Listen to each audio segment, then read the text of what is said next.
Welcome to She Makes Art for the Money.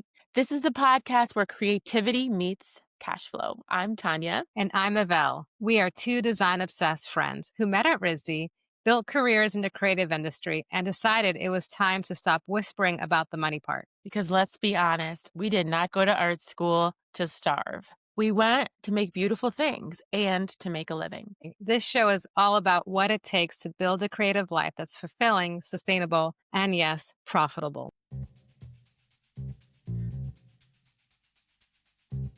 But first, let's take it back to where it all started. The late 90s, think grunge, boy bands, and bamboo earrings.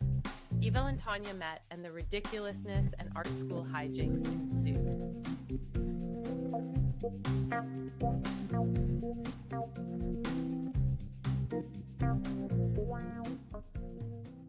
Oh my gosh, look at us like little babies. There's so many cute photos and fun memories. I mean, the future of design is right there in a wig and a top hat. So many good memories and so many good stories, but let's dig in. Okay, Tanya, I have some questions now that I have your attention. What is your art for the money story? How did you get started as a creative? Well, after school finished, we, as you remember, headed straight to New York and got internships / first jobs that paid nothing, but really allowed us to just dive into the industry, working for a print studio. And honestly, it was amazing and crazy at the same time. Where we worked, how we worked, just super innocent and learning and broke. That's how we dove in. And then from there, I mean, New York is amazing. You have so many opportunities, so many places that you can work and try new things. It's a crash course. Really,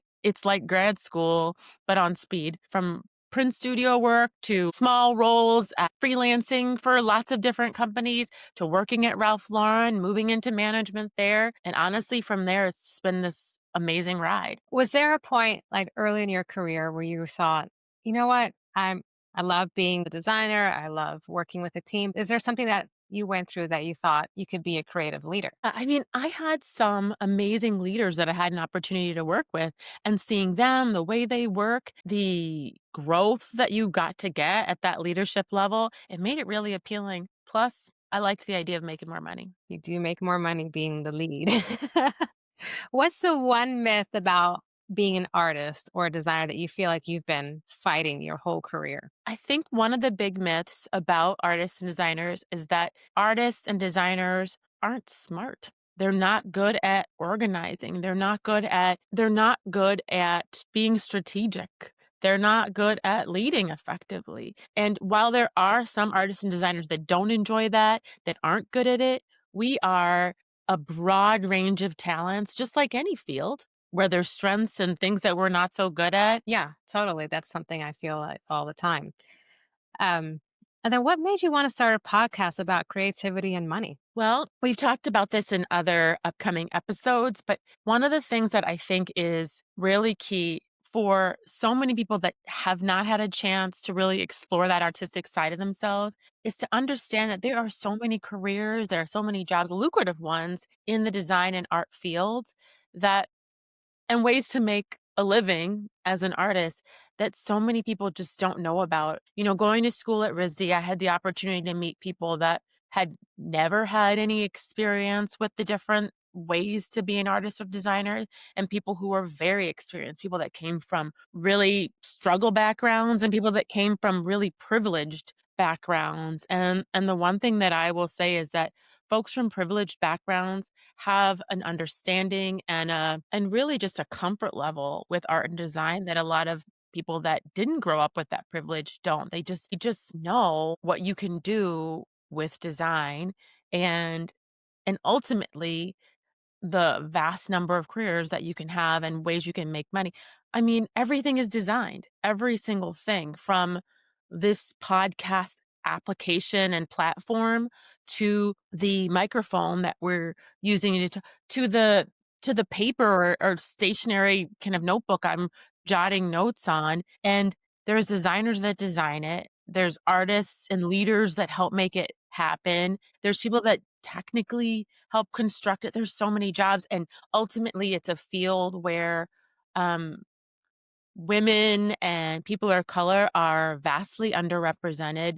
So I think for me, there's really this passion about broadening what options there are for people and really helping them live their best lives and live their dreams. So many people dream of being artists and Mhm. designers or are creative and never get to live it because they're worried about money. Exactly. I totally agree with all that. What do you think? What do I think? I think, well, for me, growing up so close to New York City, I definitely had a lot of exposure to working artists, but it always seemed like an unattainable thing to do. It seemed like if you came from money, you can kind of get out of like the corporate world or the regular 9 to 5 and live in this Soho loft. And, it was just something I always admired. And my mom was a nanny in a loft where there was all these artists that lived there, and so I would go sometimes after school to hang out there, and it was about 4 floors of, artists who had taken over a warehouse building, and most of them were none of them were people of color. A lot of them came from really nice upbringing, so they had that kind of, uh what do you say? They had a little bit of The a comfort safety net. level? They had a comfort level, they had a safety net, so if they didn't make it, if they couldn't pay their rent, they could ask mom or dad for something. But I still remember the smell of walking into these lofts. They smelled like paint and wood, and there's some of them were so crowded. You were walking through, like, an aisle full of canvases, and I thought, "God, I wish I can do this." Like, just be one of these rich hippies who can Carefree. paint all day and get into galleries, and they go to poetry readings and they snap their fingers. And so I know this was something that seemed like there are people in my neighborhood who live like this. Can I be one of these people, or do I need to be working a 9 to 5? Like, how can I find a way to do both? And for me, going to art school for college was the only option I had. I just was not a great student. I didn't care about school. I went to a terrible high school, but I went to a half day art school. And one of my teachers is one of these kind of Soho guys who grew up, privileged guy who grew up like that, but he got to live in a loft. His daughter slept in the elevator shaft. They had this very bohemian lifestyle. And I was like, how can I do that, but still not be starving? And hopefully not have your children sleeping in an elevator I know. shaft. Well, she slept in an elevator shaft, but then they had a second house up in the Catskills. So, it's like that. High and low. High and low, yeah. Not that he was, like, oozing money, but he still had the option to have 2 houses where I grew up and a rented apartment in the project. You know, there's different, aspects of, choosing to be poor and then just being poor. But, I just felt like it was out there, that was just something I wanted to do. And so when I got to art school, it seemed like all those barriers were just kind of set aside. There were kids there who did come from money, who were able to pay for all the art supplies they needed. And then people who were just there on scholarship, who were taking out loans, who were barely making it. And I felt like that was very inspirational to be in a place like that where it's just depending on you, not so much your status, not so much what you look like.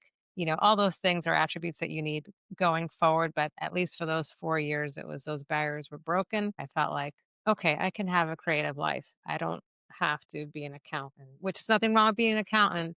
Um, but I don't want to do that for a living. And I've been really fortunate not to have to do that for a living. When thinking about this podcast, this is where I was like, let's talk to the friends and people that we know and people who are willing to be on our podcast. Well, it's like, how you do it? How do you make money making art, being creative? And so we've been pretty fortunate to have a good amount of people let us know they can do it. Yeah. Really giving us the blueprint, if you will, Hmm.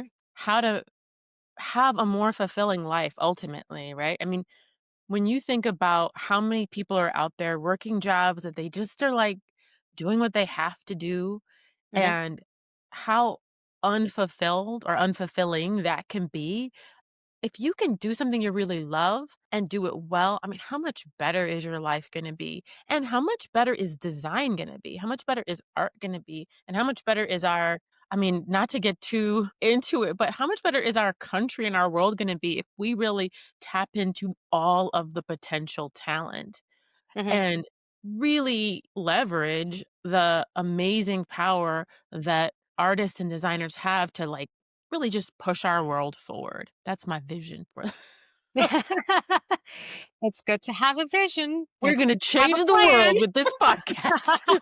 We wanted this to be the podcast that existed when we were starting out, where people really talk openly about the process of being creative without the shame or mystique. These are the questions, this is the stuff that we couldn't ask our parents, and not many people we knew growing up would be able to answer. So we are pulling back the curtain and showcasing and sharing because I guess because we would have liked it.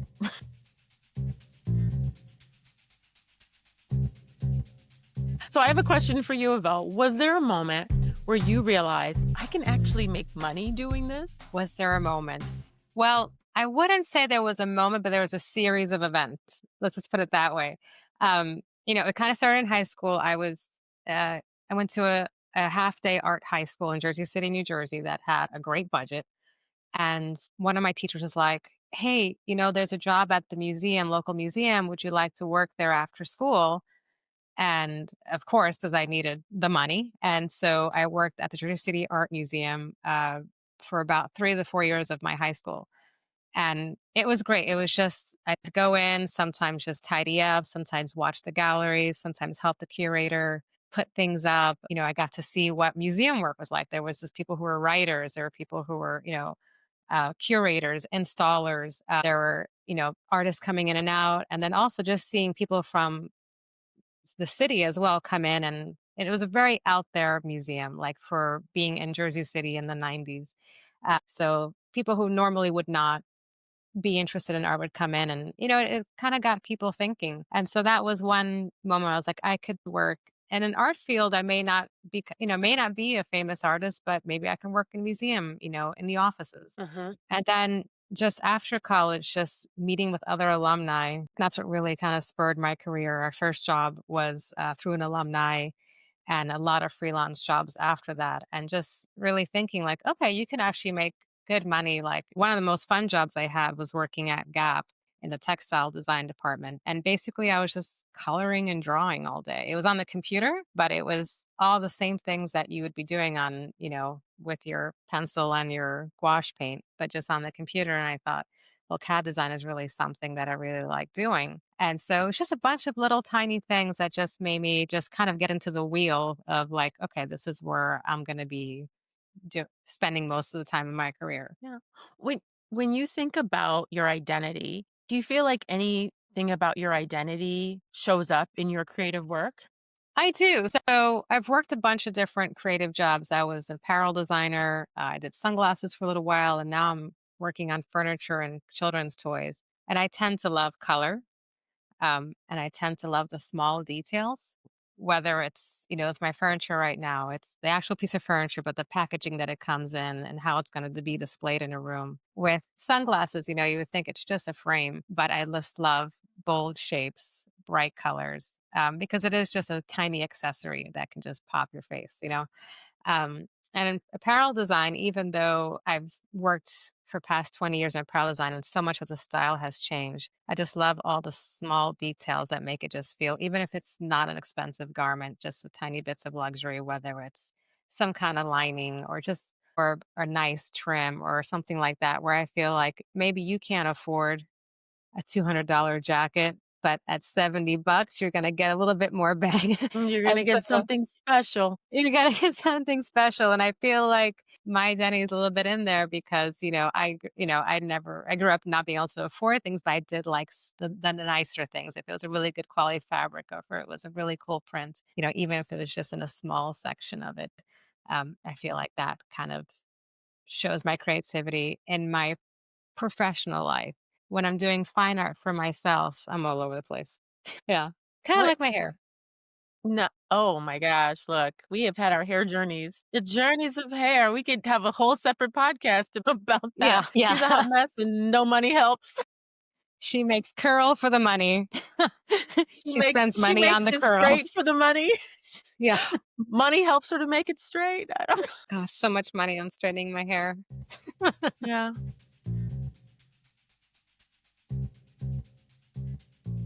Well, what excites you about making this podcast together? Well, I mean, how fun to, like, be able to hang out with my best friend on camera. But also, these are the questions I've been wanting to ask a lot of people. I was a freelancer for a long time, and then I was a stay-at-home mom for almost 15 years, so I wasn't working. And getting back into the industry was hard because not only did I skip what felt like a generation of income, I left at one point and then I came back and people were making all this money. Then I went back down. And so I didn't know what even to like ask for a salary. And I was just looking for work and I just really was just curious of like, how did anybody get here? How did you become a creative director or design director or even just a designer? I felt like I was just so behind, staying home with my kids, which was great. But when you're trying to break it back in the field, it was hard. And I had an interview with a company. They were looking for a men's swimwear designer, and I had done women's swimwear before. So I go to this interview, and I hit it off great with the guy. He seemed really familiar. We had a great interview, but I could tell I wasn't really a good candidate for that. I had never done menswear, and there's plenty of people out there who could do it. So 2 weeks go by, I don't hear from him. So I just emailed him and I was like, I'm probably not fit for this role, but I want to ask him just some questions. I just wanted to know, as a friend, could you really tell me what I need to work on? And he was honest. He was brutally honest. He was like, your CADs are old. I basically took out my portfolio from 15 years ago and printed it out and put it into plastic sheets. Because when I was interviewing back in the day, that's what you did. You had a book. And he's like, you need to have a website, or it has to be digital. And he's like, and you're charging too much. He was like, thanks for asking me these questions because a lot of times people don't, but also, as a friend. And I remember him putting that in there as a friend. I should be telling you these things, even though Yeah, I met yeah. him once. And I thought, yeah, it's right. I feel like as artists, as creatives, as designers, we need to help each other out because in the end of the day, we all could be friends. There is this like bind that we have. I feel like making this podcast, being able to ask people, really, what do you do for a living? What do you earn? How'd you make it happen? It's going to be helpful for other people who are maybe in a similar situation as I was, or graduating school, or wanting to change careers, or in their career and just are curious. I love that. I love this, like, idea that we are your friends. We are we are your friends, and listen to your friends, okay? We're gonna tell you some things. How you gotta do it if you wanna get out there. We may not get you to the top, but we're gonna at least get you on the road. And Yeah. so that's what we want this podcast to be. We want it to be the information, the advice, the friendship, the love, the sisterly guidance that we really know you need to get out there, and where we can really talk openly about the business of being creative without the shame or mystique. Just get into it. Get into it.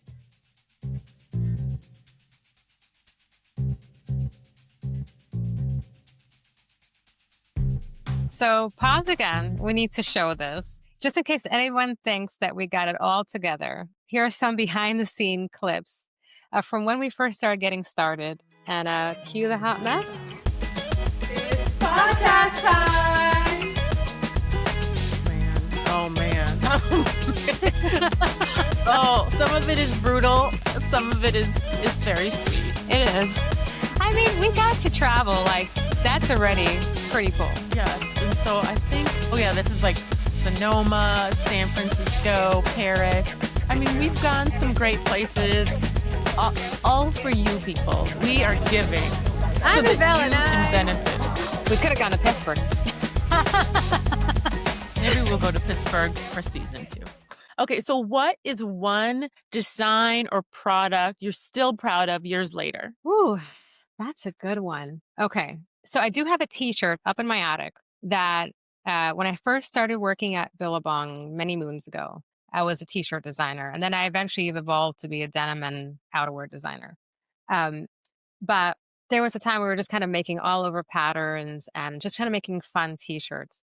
And I was like, let's all take pictures of each other and make it like a Warhol. And so, being super artsy fartsy, I took pictures of all my coworkers and we made them about 1 inch wide, 1 inch tall, and black and white. And we printed it on a shirt and literally put that in our line. And I still have it. And I look back at these photos. This was almost 20 years ago, and I'm still friends with everybody there, close friends. And it's just so funny to think that possibly our faces were scattered around all these different surf shops. I think it probably sold about 15 to 20,000 units. And so, for a while, people were wearing a random shirt that said Billabong on it with our faces on there. I think I was like this. I think I did like a whole like holding on to the chin kind of pose, and I had like kind of put it in my toss pile because I was getting rid of things and my mom grabbed it and she basically being a mom saved a lot of my clothes that I had designed. And when I was cleaning out her things, I thought, oh, she saved it. And it's just so cute to see some of my friends in their very early 20s, Moms are on so good at that. My mom, like, she saved everything too. When you think about money, because that's a big part of what we're talking about with this podcast, are there any money lessons that you learned along the way? Hard lessons, good lessons? Definitely, I was always shy to ask for a raise. And I always went in when I went for a new job asking for less than what, when I did the research of what the average pay was, I asked for less. Especially when I was re-entering the workforce after being out for, close to 15 years. I went on Glassdoor, looked at what is the average salary for this job in this area, and I went 5,000 less. And I think, and eventually I caught up to it, but I think it doesn't really fare well for me or for the person after me, because now it's like saying Hispanic stay-at-home mom is cost less than maybe someone who's not in that situation. And so I definitely regret doing that. I should have just kind of asked for, what the going salary was at the time, or maybe a little bit more because I had more experience, not feel like I had to be a value because I was coming in from a different situation. Because it wasn't like I wasn't doing anything for those 15 years. I just wasn't working a 9 to 5. So I do regret doing that because it takes a year or two to catch up to what the salary was. Um, but then again, because I had been burned before of asking too much. There's a lot of talent out there, and so sometimes it's hard to know where to place yourself because I have actively gone with people who were amazing, but cost less Mhm. because my budget was really tight. And then there's other moments where I've actively pushed for someone that was more expensive because Yeah. they were just really great. And so it's really hard to know. You have to go with what you feel comfortable with. And so the advice to go low, go high, it's so personal. And I've had peers, mentors tell me, don't cut yourself short. Don't, go lower. I've heard this person asking this much or that, and it's maybe higher than what I expected. It really depends on you Mhm. because you would never want to go so high that you're like, oh, that's probably why they didn't pick me. And Yeah. you never want to go so low that you're like, oh my God, I can't pay my bills. I Yeah. remember when I was leaving the print studio that we started out with, and I was actively interviewing. I went through and really calculated my budget. Okay, this is my rent. This is how Mhm. much I have to pay for my student loans, transportation, food. I did all the math, tried to think of all the things that I need, that I have to spend money for. And I didn't even include, like, I want to go out, go for drinks, any of that, Right. but a little cushion. And once I calculated that, and this was like right at the turn of the century in New York City, I realized, okay, I need to make the lowest I can make and survive Right. is $28,000 a year, which sounds like nothing. And it Right. is. I mean, that was bare Yeah. bones, right? That was bare bones. Bare bones. And so I remember going into a job, and I'm just gonna say the names, interview for Scholastic books because I majored in illustration, had a lot of illustration experience, even though I had delved into apparel, I was going for it, Yeah. mixing it up and trying different art and design career options. And I remember they offered Wow. $25,000 a year.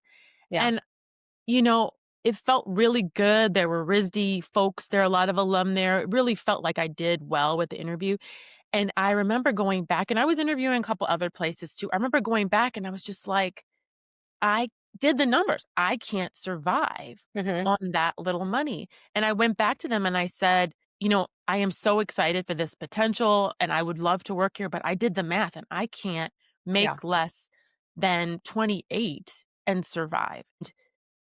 what are you gonna do?" And they came back and said, "Okay, we'll get you 28." But I got an offer from Ralph Lauren at the same time.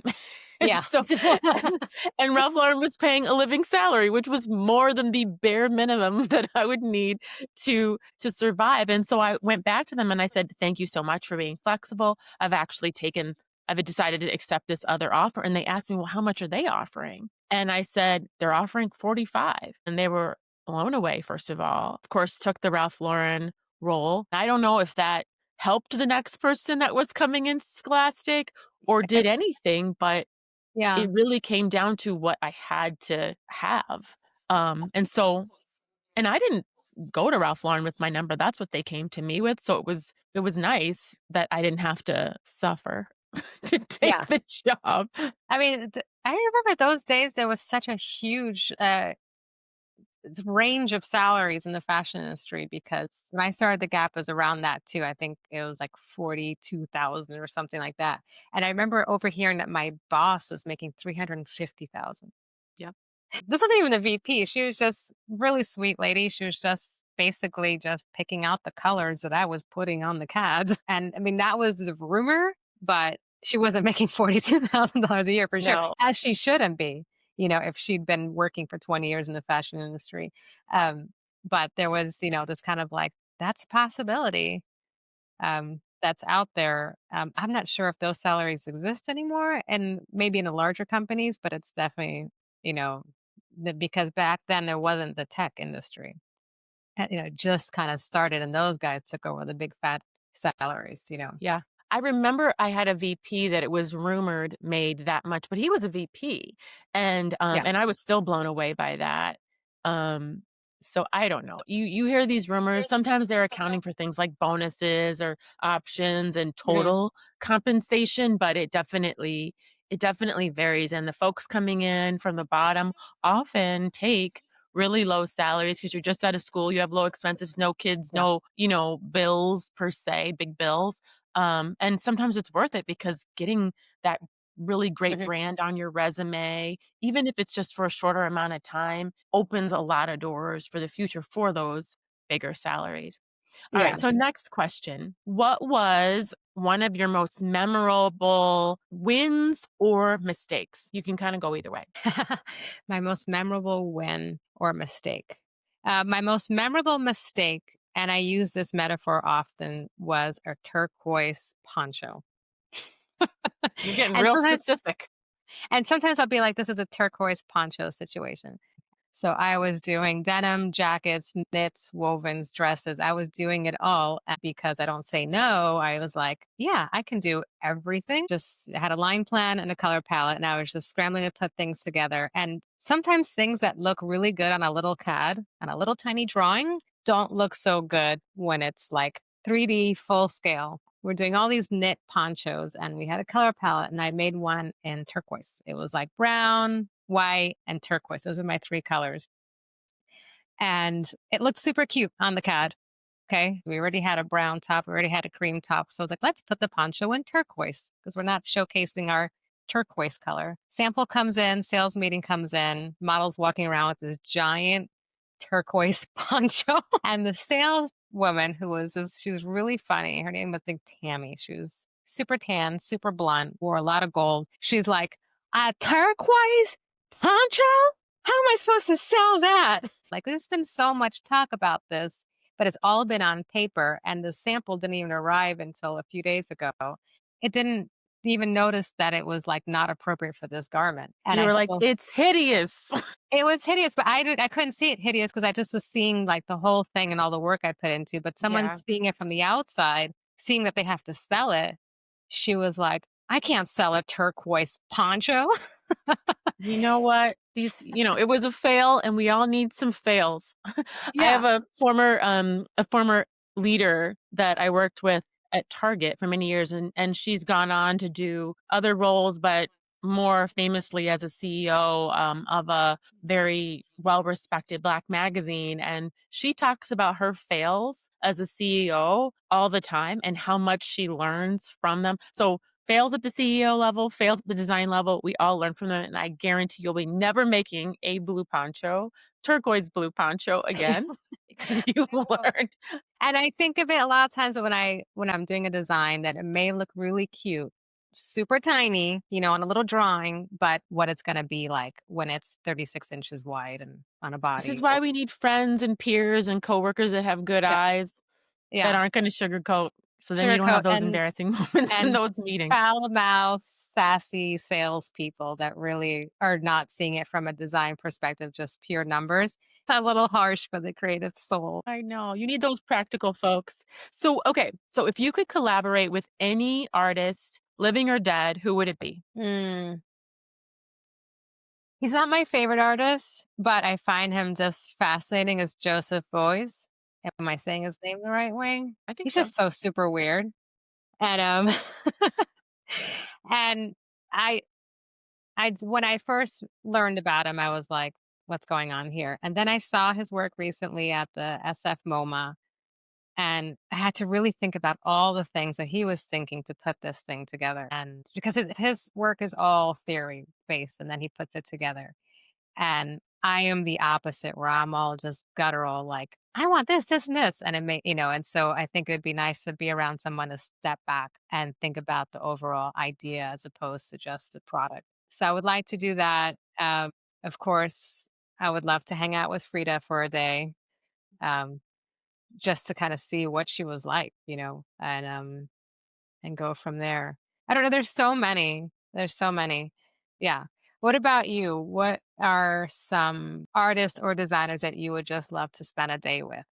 I would love to work with I will say I've been lucky because I've had a chance to work with some amazing artists throughout my career, through my partnerships work with Target and other work, but I've always really been fascinated by Kara Walker. Mhm, She is amazing and, I have a real passion for cut paper and collage and that silhouette work she does is really moving. The fact that she really delves into history, and I'm a big history and art history fan, I think it'd be really, really cool to work with someone who is so not only talented, but just has such deep concept mhm. and thought behind her work. I love the amazing Virgil Abloh, but I don't know. He might be a little too intense for me. And I don't really I'm not like a sneakerhead either, so he might not be Yeah, interested. But so living, dead, a little bit of both. right. A little bit of Karen both. Walker is the alumni, by the way. So, Exactly. Shout out to yeah. RISD. Yeah, her piece that she has at the SF MoMA right now, speaking of deep thoughts, deep pockets, that must have cost a gazillion dollars. Everything costs a gazillion dollars, but hopefully she's getting a gazillion I dollars hope so too. too, but it is beautiful. If you're in the Bay Area, go check it out. What do you hope listeners take away from this season? I hope that they get to learn about different aspects of the creative industry. I hope that they realize that it is possible, that there are people out there who are earning a living working in the creative field. And so I hope that this podcast sheds some light on that and they laugh and they learn something. So, Tanya, I can be a little bit chaotic. I'm definitely that type B friend. You are more the type A friend. So, I want to hear about the fact maybe like what is your most chaotic creative habit? What is the weird things you do to get creative? I will say that despite being type A and detail oriented Virgo, Um, I am a procrastinator. I'm not proud of it, but in the end, it's because I'm always trying to make sure the things that I do well and are thoughtful and well done and thorough and, I have my I's dotted and my T's crossed. So sometimes the pressure of that makes me take longer to get started, do other things. Oh, maybe I'll just make a sandwich. Oh, maybe I'll have some gum. Oh, maybe because I'm dragging my feet a little bit to do something difficult. So you're just a deep thinker. It's not procrastination so much as you're just thinking and thinking and overthinking and making sure it's right. No, no, I'm dodging. I'm dodging Okay. actively, actively trying to think of doing other things. It's instead of doing what I'm supposed to do. But then I get it done. I always get it Get it done. It done. just maybe takes longer than it should. Yeah. See, I'm the opposite. I'm like, idea, boom, I'm gonna just go do it. And it's could be a complete failure. I could make a huge mess. I don't think about it. For example, I painted my wall last night. I Um, saw that I was like, online. I'm thinking about Willem de Kooning right now. Those Okay. circles? Yeah. I was just thinking about him and thinking about his art, and I had a can of paint and a boring wall. And yeah, so I just did it. And I like the way it came out. So that's Well, that's good. good. Yeah. So it could have gone wrong. I figured I could just paint over it. Your, Achilles heel? What's the opposite of superpower? Yeah, Weakness? Achilles heel for sure. Yeah. Okay. So we were talking about what I hope listeners get from this podcast, but what is something that you hope that listeners get from this podcast? So we kind of talked about it a little bit earlier, and I really do hope people find some valuable tips. They get inspired, they laugh, they have fun with us, and learn and just get more comfortable with the idea of art and design being viable career options, ways to really live your best life and not struggle, not be on the struggle bus when you're living your best life. Um, so that's what I hope. The struggle bus. Yeah, I've been there. I don't wanna be on the struggle bus. It's not a You cute live bus. in New York City, like when it's snowing out, the weather's really bad and there's more people on the bus than usual and it passes you by and you gotta wait for the next one, that's like the worst. My kids have no idea. I tell them that all the time. I was like, I'd be standing there at 7:45 in the morning and like 3 buses pass. You don't know what it's like. You don't know the struggle. We have had a really great time chatting through what it is that we're gonna be doing here, and we have got an incredible lineup coming up from fashion directors, illustrators, community artists, filmmakers, and entrepreneurs. And in every episode, we're diving into the real talk, the messy middle, the money, and the moments of doubt, and the wins. And yeah, is it all worth it? So if you're a creative who's tired of pretending that you don't care about money, this podcast is for you. Because she makes art for the money, and so do we. Because at She Makes Art for the Money, we want you to make money. We also want to make money too. Because at She Makes Art for the Money, we want you to make money, and we want to make some money too. And watch our podcast. Yes. Thank you for listening to our podcast, She Makes Art for the Money. Stay tuned for all of our podcasts coming up. I think we're good.